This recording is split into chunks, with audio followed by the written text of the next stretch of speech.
So instead of doing this, listen.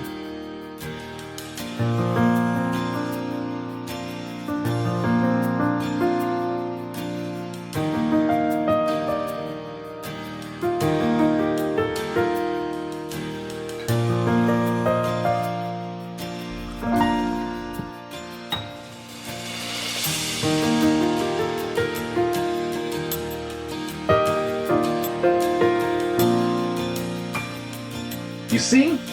Space, color, contrast.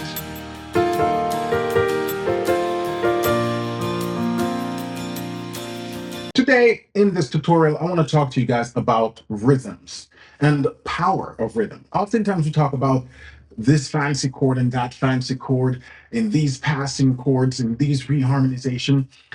But you know, the core of it, I've been thinking about this recently.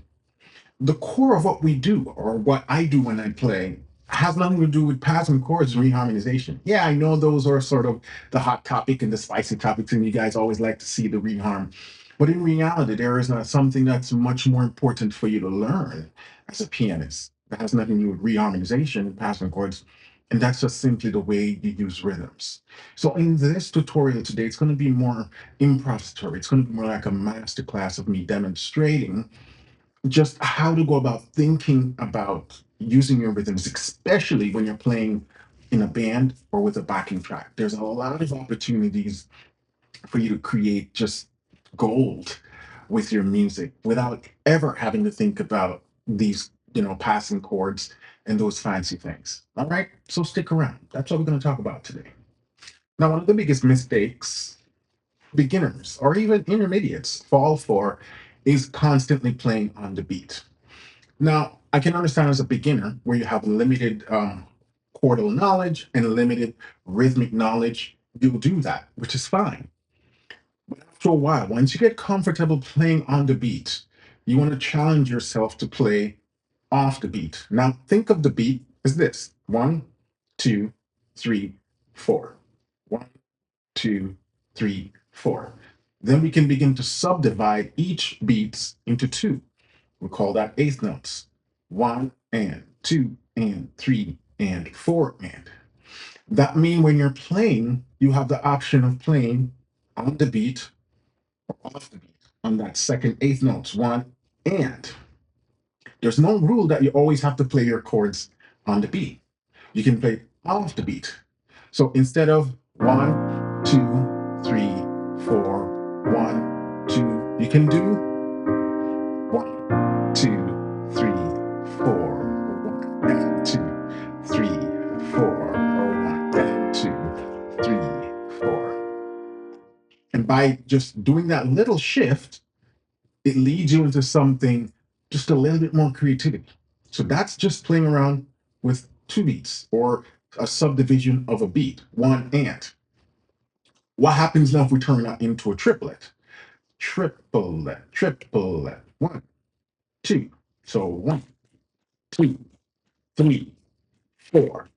1, 2, 3, 4. Now we're subdividing each beat into 3 mini beats, right? Called a triplet. And so you can go 1, 2, 3, 4. 1, 2, 3, 4. 1, 2, 3, 4. That gives the song a 3 feel, as if you're playing in 3/4 time, but you're not. You're taking a standard 4/4, 1, 2, 3, 4, 1, 2, 3, 4, 1. Just thinking in threes, it gives you more creativity to even start breaking up the chords. What if learning gospel piano felt easy, inspiring, and actually fun? Welcome to your practice path.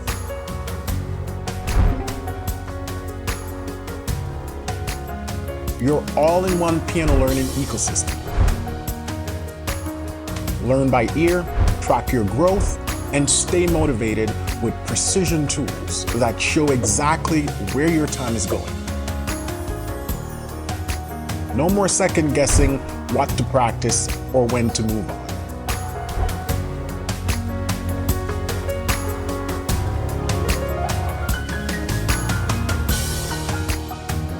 Progress at your pace, build your strengths, and follow a clear path designed for real results.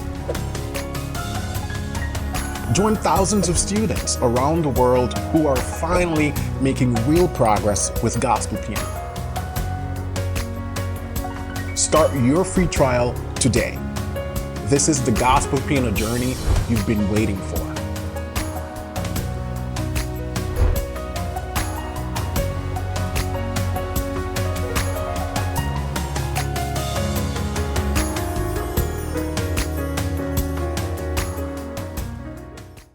Let's keep it going.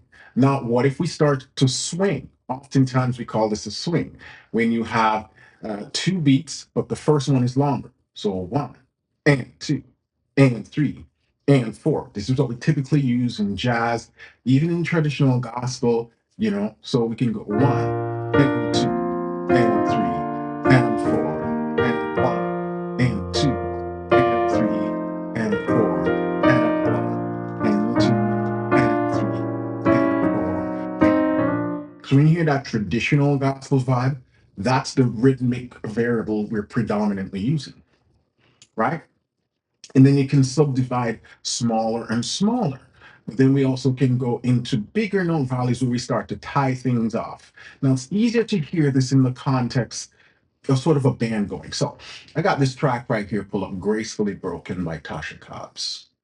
And we're going to demonstrate. First, I'm going to show you how a beginner would do it if they're just playing on the beat. Again, nothing is wrong with that. We all start at the beginner's level.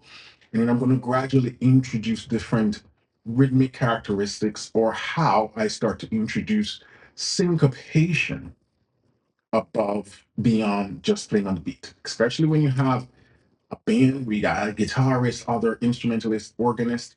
The goal is to create contrast. And the way you create contrast is to not all play on the same beat. Here are it sounds in context. So we got on the 4. So this the guitarist.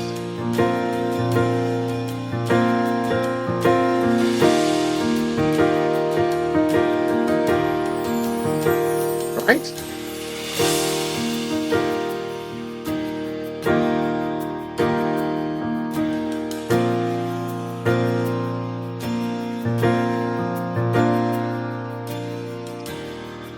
So if you were playing with the guitarist like that, you guys are doing the same rhythmic sort of comp. It just makes you guys blend as one. There's no contrast. And so what you want to do is create some contrast to that strumming pattern. So you could do some stuff like this. Let's check it out. So instead of doing this, listen.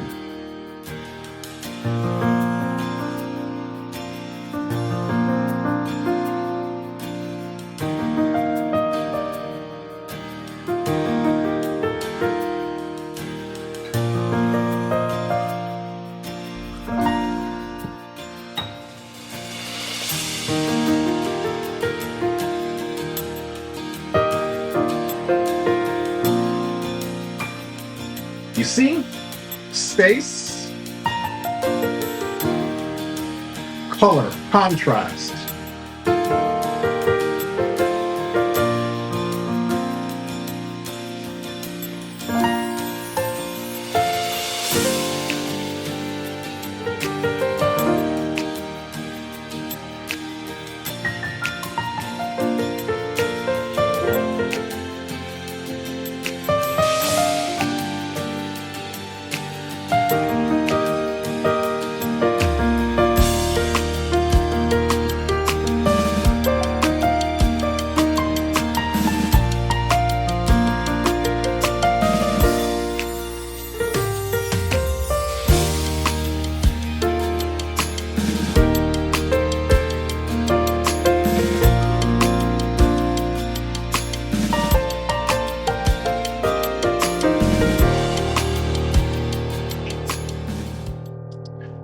And so you realize I'm not playing on the beat. The guitar man is doing a pretty good job keeping that beat. The drummer keeping that pocket, the bass man laying down that low end, and so you just get to sprinkle. You don't have to play on any of the beat. Now I'm keeping track of the chord changes. So I'm not then start varying and playing around them chords. But now it get into a little bit of an improvisatory realm because you see me doing little runs. So those things takes practice to get that fluid. But if you are already not thinking about it, then you're not even able to start trying stuff. So part of what I'm saying is you need to try different things here, right? But avoid playing on that beat with the guitarist or with the bassist, where you're just like 1, 2, 3, 4. Give it some space. So you see, sometimes I 2, 3, 4, 2, 3, 4, 2, 3, 4, 2, 3, 4. Right? So I'm giving some space so I can job little places.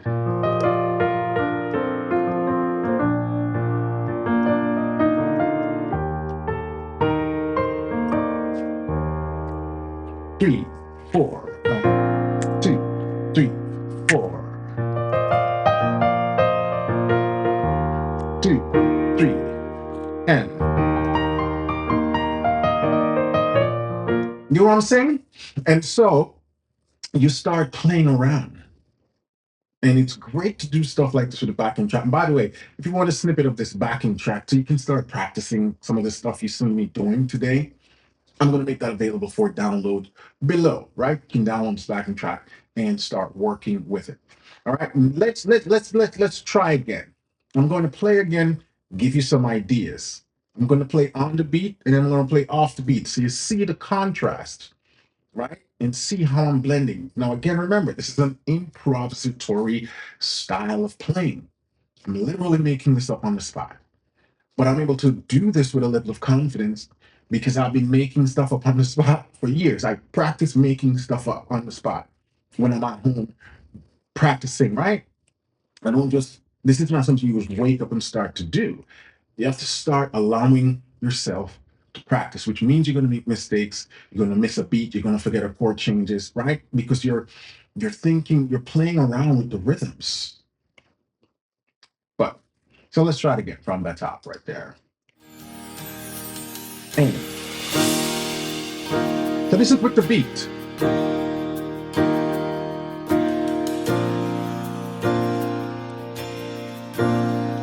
Off the beat.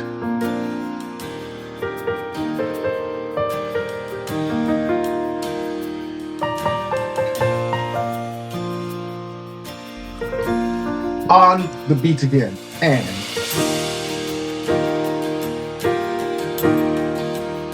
off the beat.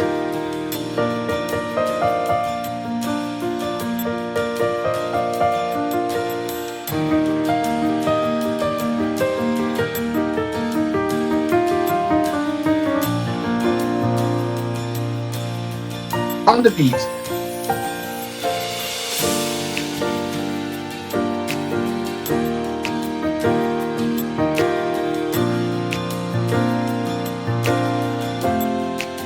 Off the beat.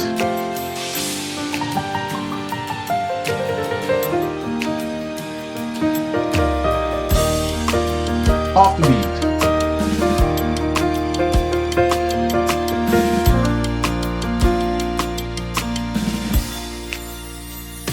On the beat. Off the beat.